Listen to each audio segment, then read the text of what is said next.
మనం రోజు వాడే క్లాడ్ ఏఐని యూఎస్ గవర్నమెంట్ ఇంటర్నల్‌గా బ్యాన్ చేసింది. యాంథ్రోపిక్ క్లాడ్ బిల్డ్ చేసిన కంపెనీ యూఎస్ గవర్నమెంట్‌తో ఒక 200 మిలియన్ మిలిటరీ కాంట్రాక్ట్‌లో ఉంది. మిలిటరీ సిస్టమ్స్‌లో ఆల్రెడీ వాడుతున్నారు అండ్ డీప్‌గా ఎంబెడెడ్ అయి ఉంది. ఈవెన్ వెనెజులా ప్రెసిడెంట్ క్యాప్చర్ చేయడంలో కూడా క్లాడ్ హెల్ప్ చేసింది. అండ్ ఇప్పుడు ఇరాన్ వార్‌లో కూడా హెల్ప్ చేస్తుంది. కానీ రీసెంట్‌గా పెంటగాన్ ఒక విషయం అడుగుతుంది. క్లాడ్‌కి మేము అన్ని లాఫుల్‌గానే యూజ్ చేస్తాం. కానీ మాకు ఏ సేఫ్టీ గార్డ్‌రేల్స్ ఉండకూడదు అని. ఏ రిస్ట్రిక్షన్స్ ఉండకూడదు అని. అండ్ దానికే యాంథ్రోపిక్ రిఫ్యూజ్ చేస్తుంది. ఈ 2 విషయాల్లో. ఒకటి mass surveillance of Americans and ఇంకోటి ఆటోనమస్ వెపన్స్. ఈ రెండిటికి తప్ప అన్నిటికీ ఒప్పుకుంటాం. కానీ ఈ సేఫ్టీ రెస్ట్రిక్షన్స్ మాత్రం తీయము అని. అండ్ దానికి యూఎస్ గవర్నమెంట్ ఏ ఫెడరల్ ఏజెన్సీ క్లాడ్‌ని వాడకూడదు అని కంప్లీట్‌గా బ్యాన్ చేశారు. ఉన్న కాంట్రాక్ట్ కూడా క్యాన్సిల్ చేశారు.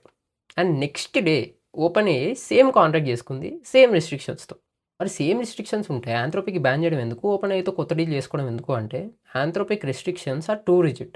కానీ ఓపెన్ ఏఐ ఆల్రెడీ ఉన్న పాలసీస్ అండ్ లా ఫ్రేమ్వర్క్స్లో ర్యాప్ చేసి పెట్టింది.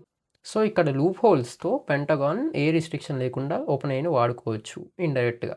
అండ్ ఏఐ అనేది అన్ప్రిడిక్టబుల్ సిస్టమ్స్. ఇలాంటి సిస్టమ్స్ చేతిలో ఆటోనమస్ వెపన్స్ పెట్టడం కరెక్టే అంటావా?